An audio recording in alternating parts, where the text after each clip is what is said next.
how to get Chinese version of Brawl Stars 2025 full guide. So in this video I'm going to show you how you can get Chinese version of Brawl Stars. So first of all, you can go to the installed game and you can try to change the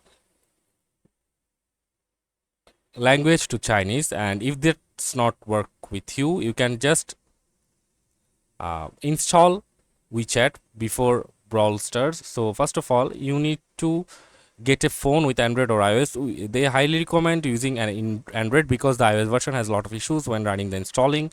And then you have to install WeChat application, and then you have to open your WeChat application and create an account, pick your country and register your actual phone number. And once you are logged into your WeChat account, login screen, close the app and proceed to the next step. So you have to download the Brawl Stars game from the bs.gg.com website and select the option in the image to go to the download page, as you can see from here. And then you have to pick the version you want to download, Android or iOS. I will recommend Android. The download will start automatically. If it doesn't, you need to enable the install unknown apps option in your settings option in the security category.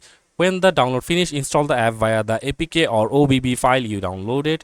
Run Chinese Brawl Stars from your phone or emulator. When the game loads, you will be hit with the login screen in Chinese. Agree to the terms and conditions by checking the tick below and select on that right icon the two chat bubbles, which is the WeChat login. Use your WeChat login information to sign into the game. Enjoy playing Chinese Brawl Star. So that's it for this video. See you on the next one, guys.